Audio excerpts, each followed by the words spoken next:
Boa tarde, gentilezas, tudo bem? E aí, como é que vocês estão? Bem, a gente hoje finaliza a parte de ondas, que é bem importante. Eu sei que eu já falei isso, mas vale a pena frisar. É muito importante para o Enem, tá bom? E aí eu vou preparar para vocês um simulado com questões para vocês estarem fazendo pelo Google Formulário, tá bom? Então vamos à aula. Essa figura eu achei depois de já ter preparado a aula de conceito da ondulatória, né? E agora, então, eu preferi colocar ela para a gente relembrar as características do som. O som é uma onda mecânica, então ela precisa de um meio para se propagar.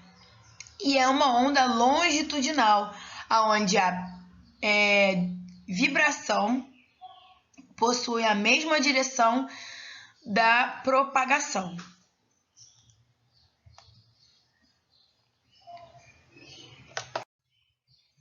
Bom, aqui a gente pode representar, né, o som se propagando no ar dessa maneira.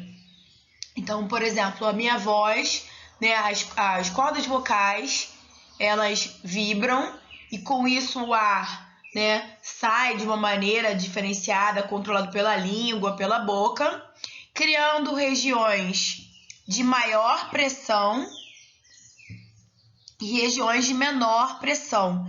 E essa pressão, né, ela vai se propagando, né, ao longo da mesma direção que a vibração.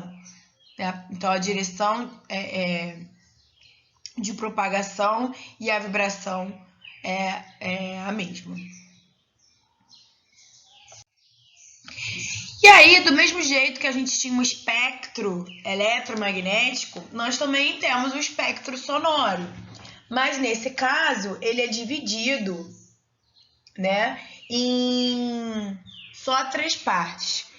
De 20 a 20 mil Hz é a faixa de frequência que o nosso ouvido consegue identificar. Abaixo de 20 Hz é o infrassom e acima de 20 mil Hz é o ultrassom. E a gente não pode deixar de falar um pouco sobre o aparelho auditivo, né? Então eu vou mostrar para vocês um vídeo, o link do YouTube onde eu tirei esse vídeo vai estar em cima, né, do vídeo. E eu peguei uma parte, não peguei o vídeo completo, que era um vídeo sobre de uma empresa que faz aparelhos para quem precisa de aparelho auditivo, tá? Os ouvidos estão constantemente ativos. Eles captam as ondas sonoras e as transformam em informações que são interpretadas pelo cérebro. Por exemplo, como a música ou fala. O som é uma onda de pressão que pode vibrar rápido ou lentamente. O som entra no ouvido e é conduzido por meio do canal auditivo, onde alcança primeiro a membrana do tímpano. Assim que a membrana do tímpano começa a vibrar, faz com que a cadeia ossicular comece a se movimentar. A cadeia ossicular é formada pelo martelo, bigorna e estribo. As vibrações sonoras se movem ao longo da cadeia ossicular e no ouvido interno. Dentro do ouvido interno, a cóclea desempenha um papel central. É aqui que a energia mecânica do som é convertida em sinais elétricos complexos, que são depois transmitidos ao cérebro. Em termos simplificados, a cóclea é um tubo em forma de espiral cheio de líquido. Células sensoriais, também chamadas de células ciliadas, alinham-se por toda a extensão da cóclea. Estas células ciliadas têm diferentes graus de sensibilidade para a detecção de diferentes tons ou frequências. Isso permite que o ouvido perceba todas as particularidades do som. A mudança de vibrações mecânicas para pulsos elétricos é um processo complexo, resultado do movimento das células ciliadas na cóclea. Por toda a extensão da cóclea, as células ciliadas estão dispostas como as teclas de um piano. Células ciliadas localizadas na base ou região mais baixa da cóclea são responsáveis pelas altas frequências, enquanto as do ápice são responsáveis pelas baixas frequências. Quando o fluido da cóclea começa a se movimentar, provoca um movimento correspondente das estruturas finas na superfície das células ciliadas. Esses movimentos causam diferenças de tensão que produzem sinais elétricos, que são transmitidos pelo nervo auditivo ao cérebro.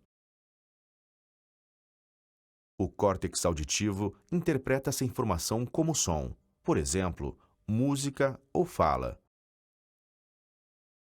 Toda a cadeia de eventos, incluindo todos os passos que convertem as ondas sonoras do ambiente em informações que são interpretadas pelo cérebro, acontecem tão rapidamente que o indivíduo pode escutar sons contínua e instantaneamente.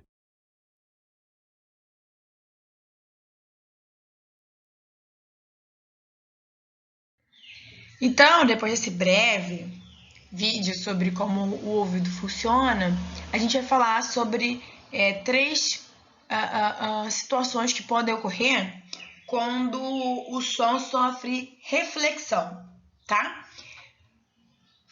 Então, imagina aqui, eu não sei por que às vezes aparece o apontador a laser, às vezes não aparece. Hoje agora não tem. Então, imagina que eu tenho uma fonte, tá? E essa fonte tem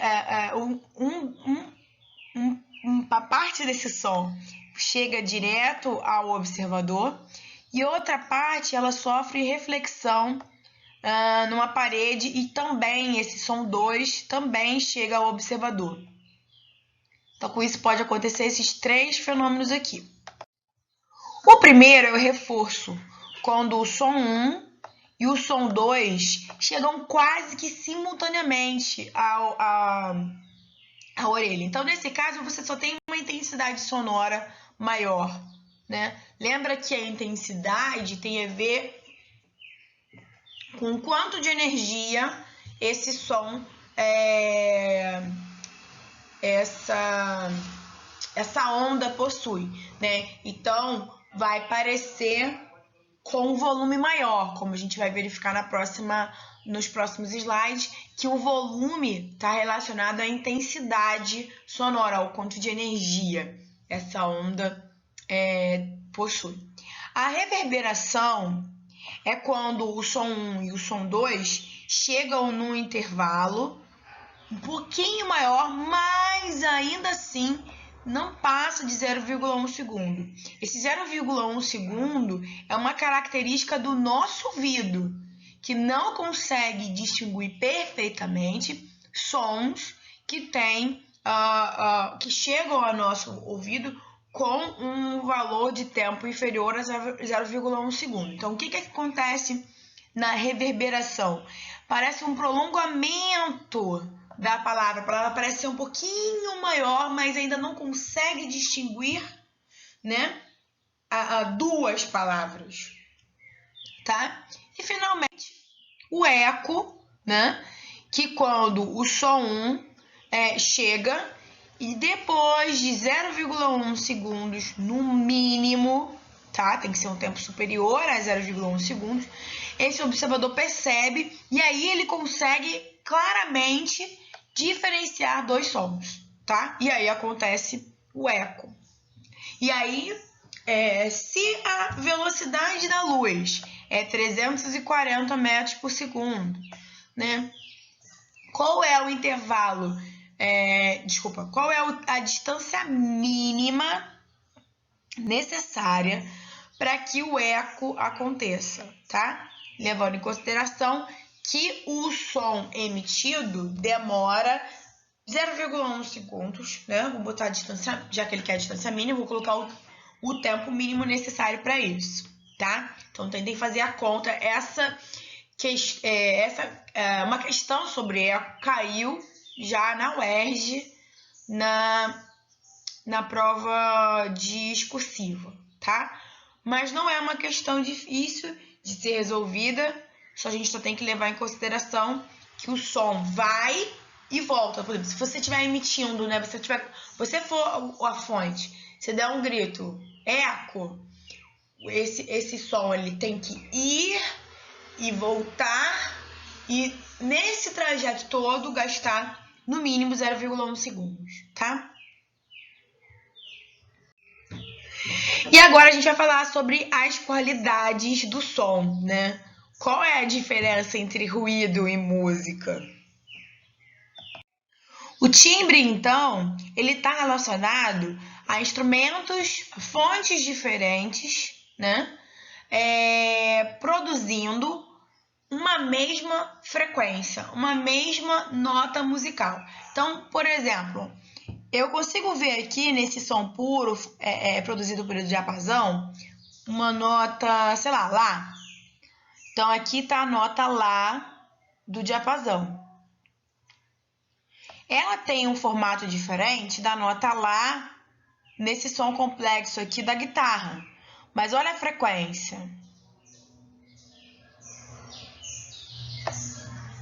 É a mesma frequência, tá?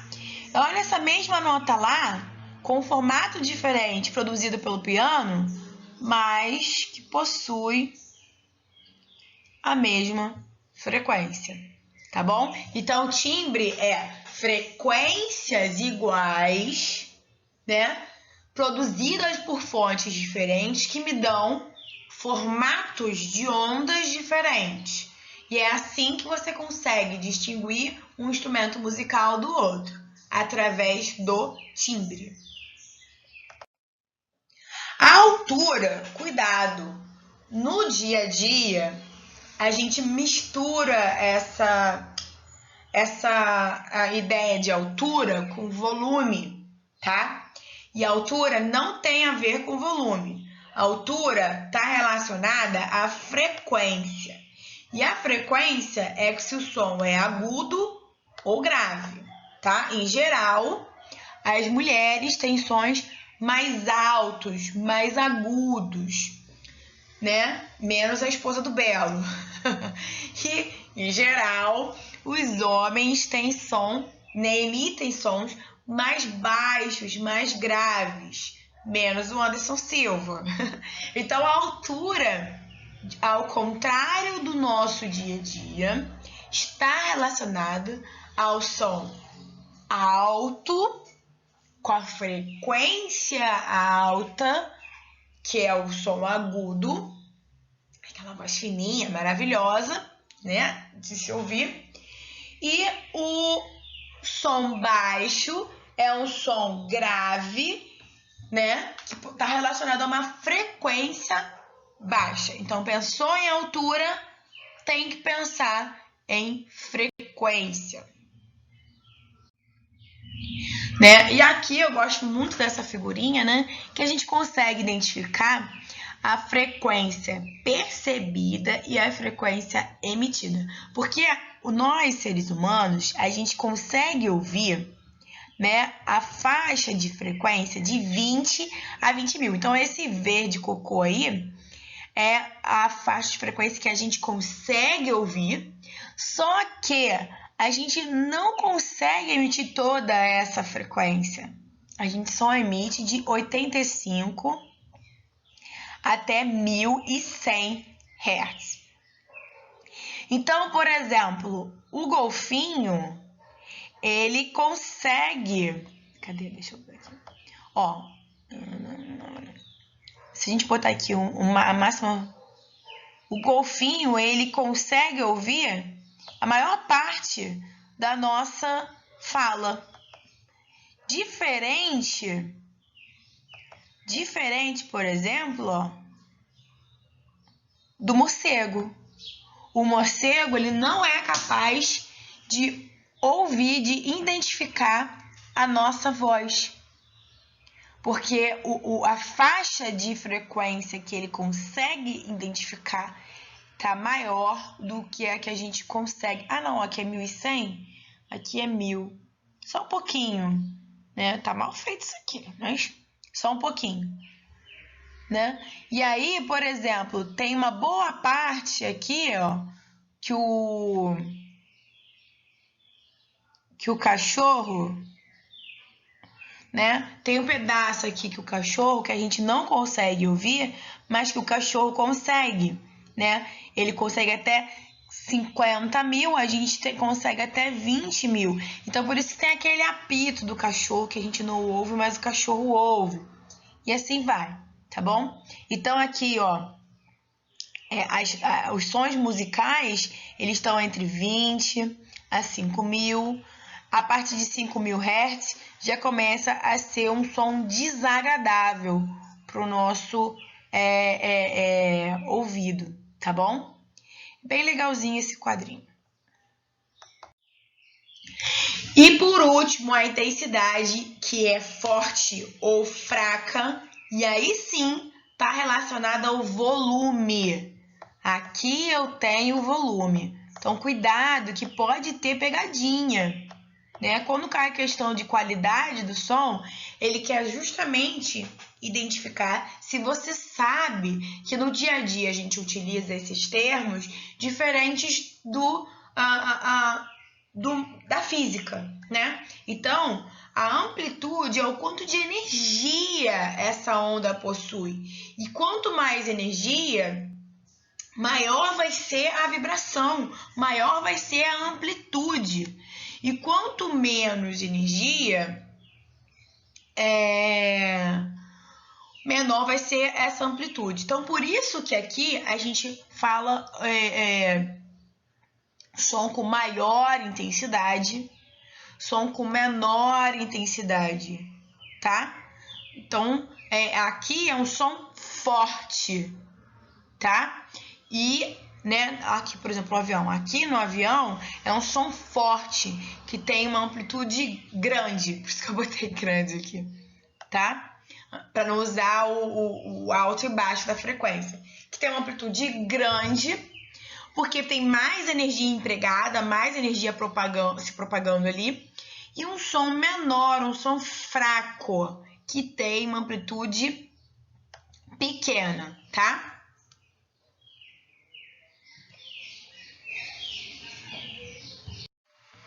E aí eu te pergunto, você consegue gritar baixo? Lembre-se que o grito, né, tem a ver com a intensidade, ou seja, a amplitude. E o baixo tem a ver com a frequência, né? Então, resumindo, a altura. Falou em altura, tem que pensar em frequência. Eu tenho alta frequência, baixa frequência. Som alto é agudo, som baixo é grave. E intensidade é o volume. Tem a ver com a amplitude. O som forte tem uma forte, prefiro botar assim, forte intensidade.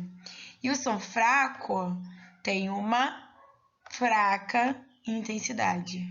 Grande e intensidade e pequena intensidade. E aí, a gente pode analisar a intensidade, né? Que à medida que a gente se afasta de uma fonte sonora, a intensidade diminui, né? Então, a intensidade, ela pode ser analisada, né, essa grandeza aí, através da divisão entre a potência dessa fonte e a área na qual essa energia se distribui.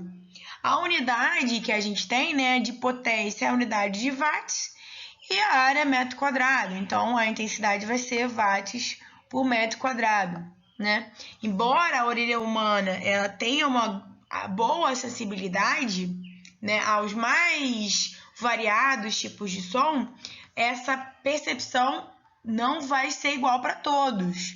Né? Então, por exemplo, o som com frequência de 1000 Hz, né,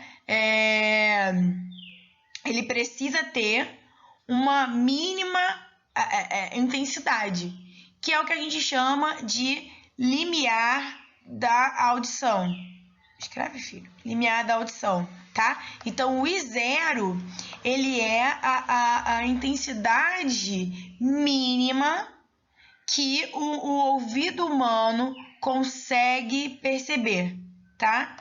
10 elevado a menos 12 watts por metro quadrado. E o máximo, né, é 10 elevado a 4. Desculpa, de onde eu tirei 4? 10 elevado a 2 watts por metro quadrado, tá bom? É o limiar da dor. Então,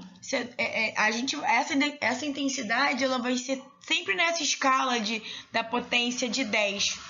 Então, para facilitar e sair dessa escala de potência de 10, a gente vai introduzir outra grandeza, que é o nível sonoro, né? Então, como o ouvido ele consegue perceber de 10 a menos 12 até 10 ao quadrado, né, no limiar da dor, watts por metro quadrado, essas variações de intensidade são na escala logarítmica.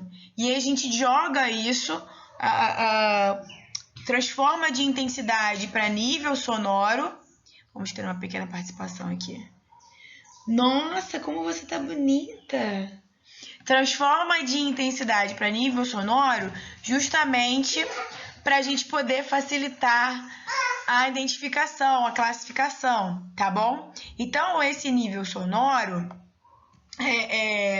ele vai ser 10 vezes o log da intensidade daquele som, daquele determinado som, dividido pelo limiar da audibilidade, aquele 10 a menos 12 watts por metro quadrado. Esse 10 aparece aqui porque o mais usual não é a unidade Bel, é a unidade decibel, né? Então, por isso tem esse 10 aí para inserir esse submúltiplo dessa unidade. E a escolha da unidade do nível sonoro, ela foi escolhida em homenagem ao inventor do telefone, né? Ele é um grande cientista, mas ele é conhecido mundialmente pelo telefone, né? O Alexander Graham Bell.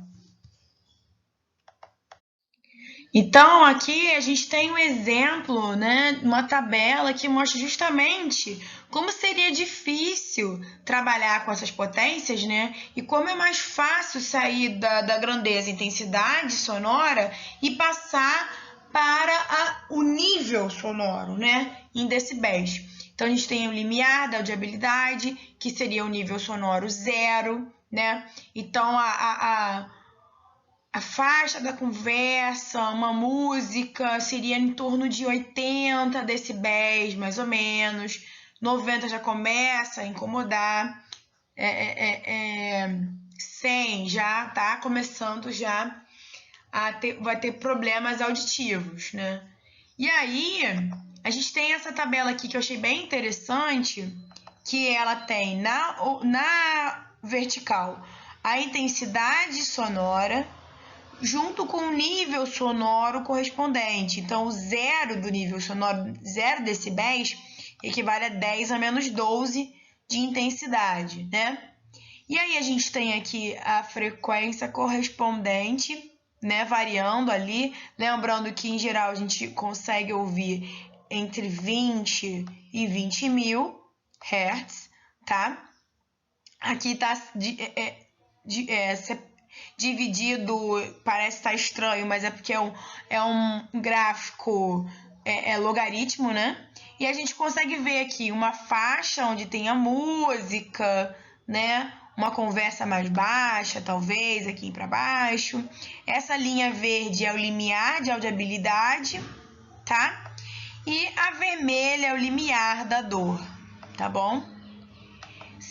E é importante a gente identificar, né, que o decibel, o nível sonoro, ele não é só importante analisar a intensidade desse nível sonoro, né?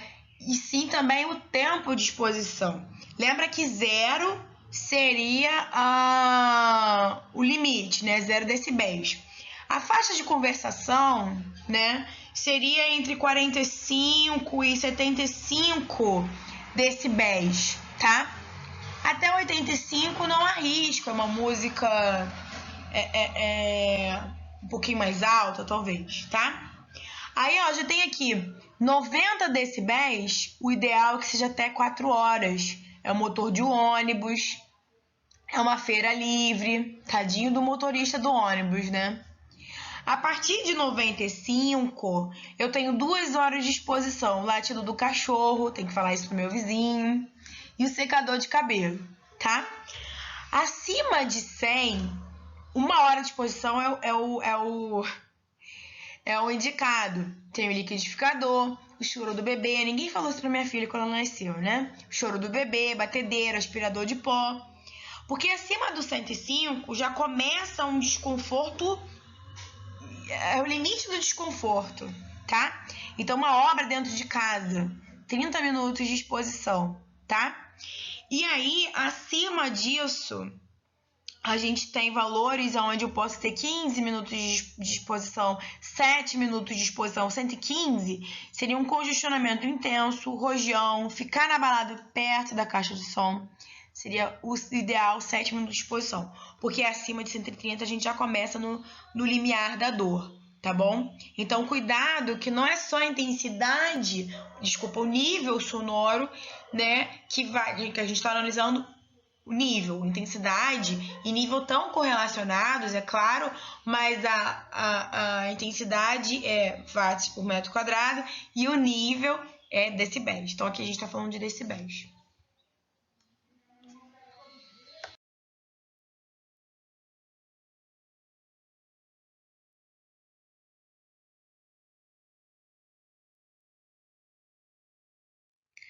Agora a gente vai falar sobre cordas vibrantes.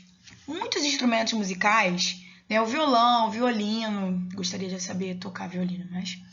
E a guitarra são instrumentos de cordas, tá?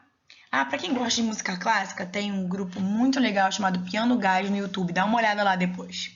Bom, mas nesse instrumento de corda, ele é formado por cordas de diâmetros, massas diferentes, que são esticadas e presas em ambas as extremidades.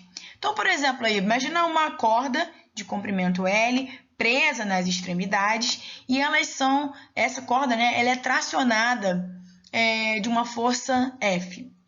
Quando essa corda é posta para vibrar, tá? Quando existe uma perturbação provocada em qualquer ponto entre essas duas extremidades, uma onda se propaga e ela se reflete nessa extremidade fixa. E com isso é originado uma onda estacionária.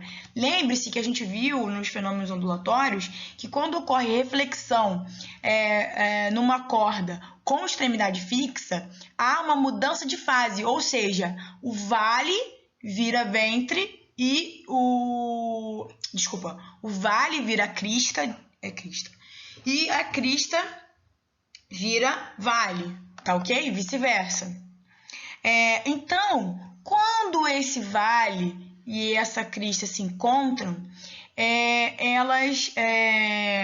acontece o fenômeno de interferência. E quando a gente tem uma interferência construtiva, nós temos os ventres, tá?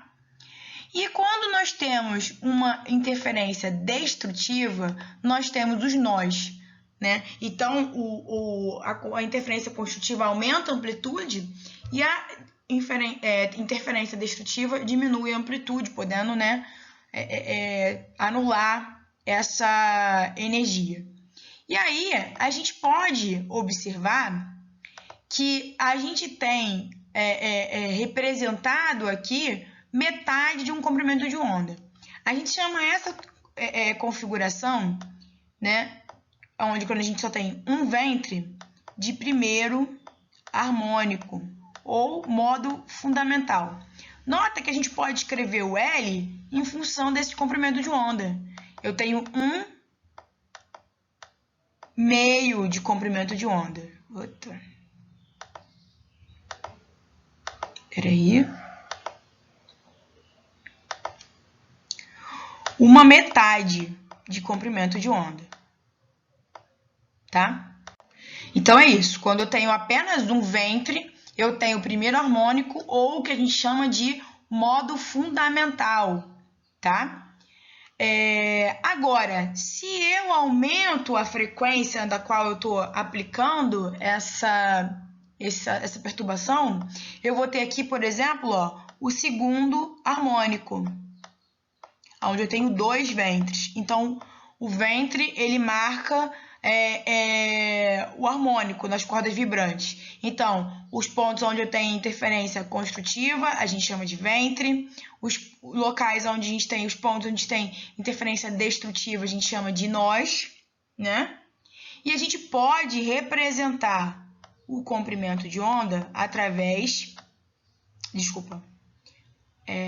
o comprimento da corda através de 2 vezes o comprimento de onda. Tá? Então, aqui a gente vai classificar esses harmônicos de acordo com quantas metades de comprimento de onda aparecem. Então, no primeiro harmônico, ou modo fundamental, a gente chama de...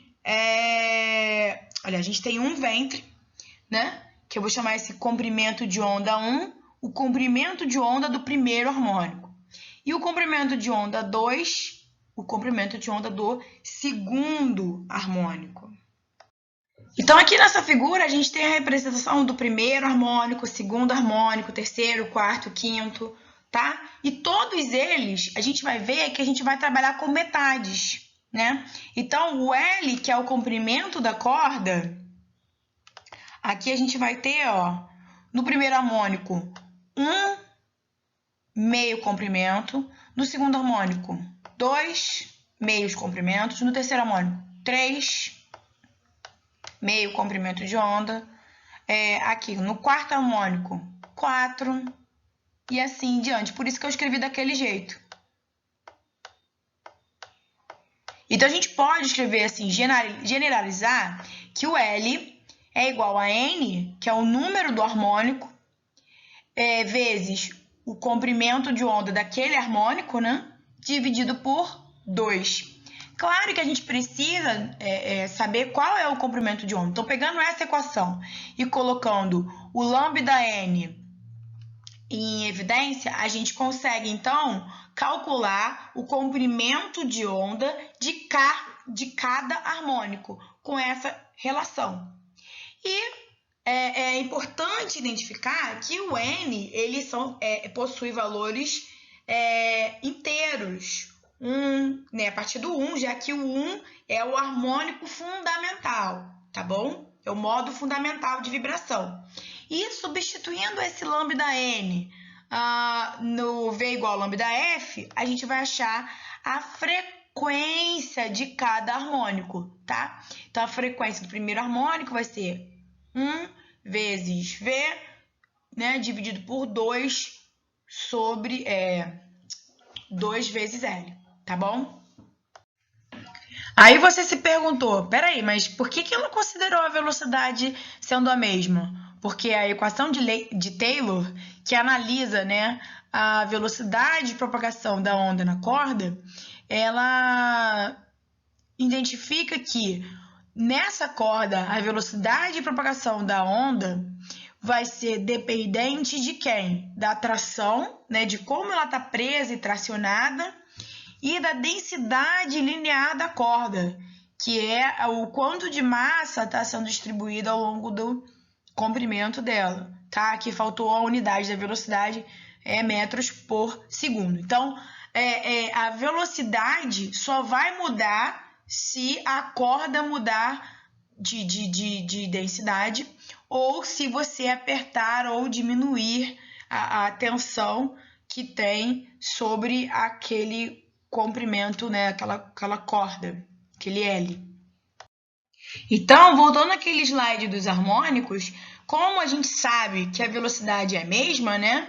Aqui a gente tem uma relação de inversamente proporcional entre a frequência e o comprimento de onda. Então, a gente pode verificar que quanto maior a frequência, tá? Menor vai ser o comprimento de onda, né? E com isso, mais ventres e nós vão aparecer, né? Quanto maior a frequência, mais nós e ventres vão aparecer. Foi isso que eu acabei de falar. Mas é isso aí. E agora a gente vai falar dos tubos sonoros, né? Que são instrumentos musicais formados por um tubo cilíndrico que podem ser de 2 maneiras diferentes. O aberto, ele vai possuir 2 extremidades abertas, e o fechado, apenas uma extremidade aberta. a outra é fechada. Como exemplo de tubo aberto, a gente tem o berrante, a corneta, a flauta doce, aquela que você usava quando era pequenininho, saxofone, trompa. E no caso das flautas, elas vão possuir, ela tem a opção de gerar comprimentos desse tubo diferentes quando você coloca o dedo nos buracos, né? Ou no caso do saxofone, na trompa, tem umas válvulas, né, que fecham essas extremidades abrindo outras. E o trombone é aquele que tem a vara, né, que vai aumentando o comprimento ou diminuindo o comprimento, que a gente viu que é muito importante quando a gente falou sobre ondas estacionárias. E no caso do tubo fechado, já não tem tantas opções assim. Existem dois tipos de flauta que eu achei que são exemplos de tubos fechados. A flauta andina e flauta Pan, do Pan, deus da natureza. Tá? Então, olha só. Quando o ar é soprado nessa extremidade aqui da embocadura, nessa extremidade aqui, uma onda estacionária é formada, tá? Dentro desse tubo, justamente por interferência das ondas longitudinais que se propagam, né, ao longo desse tubo. E aí ela vai se propagando ondas em sentidos contrários, então vai acontecer a interferência construtiva, e aí a gente vai chamar de ventre, né? E as interferências destrutivas que a gente vai chamar de nó, tá bom? E aí a gente vai analisar esses modos de vibração, esses harmônicos que são estabelecidos do mesmo jeito que a gente, ou bem parecido do que a gente fez na corda vibrante, tá? Então, vamos imaginar um tubo aberto, de comprimento L, onde essas ondas dentro dele vão sofrer interferência construtiva e destrutiva. E aí a gente tem o primeiro harmônico, o N é igual a 1, que é o primeiro harmônico ou modo fundamental, tá?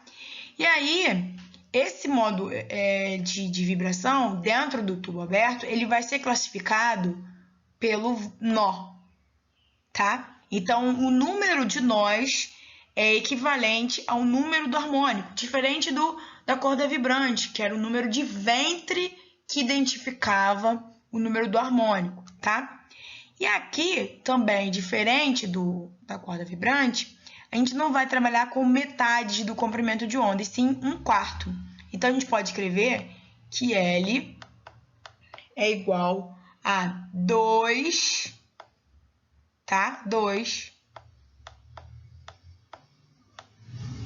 quartos de comprimento de onda, tá? Essa é o comprimento de onda do harmônico 1, do harmônico fundamental. Se aumentar, né, a frequência, a gente vai ter então aqui um segundo harmônico. E aí, de novo, o número de nós que vai ser, né, o responsável por essa classificação. A gente tem aqui o segundo harmônico. E a gente vai ter que o L é igual a 4 comprimentos de onda do harmônico 2 dividido por 4, já que aparece, né, vamos ler aqui, 4 pedacinhos de 1/4 da onda, tá? E por último aqui, como exemplo, N igual a 3, tá? É o terceiro harmônico, mais uma vez, dado pelo número de nós. E nesse caso aqui, nós temos 6/4 de comprimento de onda. Então, aqui é 6. Opa, como é que a pessoa fala 6 e escreve 3? Mas tudo bem. 6/4, tá? E aí a gente pode agrupar, do mesmo jeito que a gente agrupou, mas não tão intuitivo, tão imediativo, a gente pode agrupar essa relação do tamanho do tubo pelo em relação ao comprimento de onda daquele harmônico através dessa relação aqui. Então, L é igual a N, né? Nota que aqui tá dividido por 2, né? Então, aqui, se eu pegar e simplificar por 2 em cima e embaixo, essa primeira relação vai ficar meio, né? 1 sobre 2. Se eu multiplicar por 2 em cima e embaixo, vai ficar 2 e 2, né? Segundo harmônico e 2 embaixo. Se eu dividir em cima e embaixo por 2, eu vou ter 3 e a fração embaixo, 2. Então, eu posso representar o tamanho do tubo pelo número do harmônico vezes a metade do comprimento de onda daquele harmônico. Então, eu posso, do mesmo jeito, isolar o comprimento de onda para cada harmônico e falar que ele é 2L sobre N. E, mais uma vez, por causa da velocidade igual a lambda F, eu posso achar a frequência, né? A frequência, então, ela vai ser dada por essa relação. Lembrando que o N pode variar de 1 até quantos forem necessários, né? Os inteiros, tá? 1, 2, 3 inteiros positivos.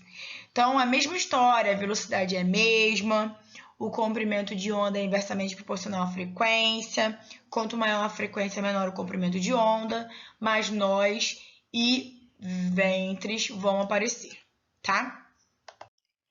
Para finalizar, a gente vai falar dos tubos fechados, tá? E eu não sei se eu frisei isso quando eu falei de tubo aberto, mas quando uma onda estacionária é formada dentro desse tubo, sempre que você tiver uma extremidade aberta, você vai ter um ventre sendo formado, tá? E quando você tiver uma extremidade fechada, obrigatoriamente você vai ter um nó, tá? Então, essa condição ela vai impor no tubo fechado que só exista harmônicos da ordem ímpar, tá? Então, a gente tem aqui, eu vou até chamar de I, tá? Os livros chamam de I, justamente para lembrar que só o ímpar que pode. Então, primeiro a harmônica, o I é igual a 1, né? O harmônico fundamental. Você pode contar pelo número de quartos que são formados, já que no tubo aberto você trabalhou com lambda sobre 4, aqui também. Então, aqui eu tenho um quarto de ventre, então, de comprimento de onda. Então, L é igual a 1, lambda 1 sobre 4, tá? Aqui eu tenho 1, 2, 3. Então, aqui eu tenho I igual a 3, que é o terceiro harmônico. Não tem o segundo, só tem ímpares, por isso que tá aqui, ó, tá? Então, o L vai ser 3 vezes lambda 3, né, sobre 4. E aqui eu tenho 1, 2, 3, 4, 5 vezes, tá? O comprimento de onda desse harmônico sobre 4. Então, aqui é o quinto harmônico, tá? E o I é igual a 5. Então, eu posso escrever o L igual a I, sendo que o I são inteiros positivos ímpares, lambda I sobre 4. Com isso, eu posso falar que o comprimento de onda I, ele vai, né, de cada harmônico ímpar, vai ser igual a 4L sobre I.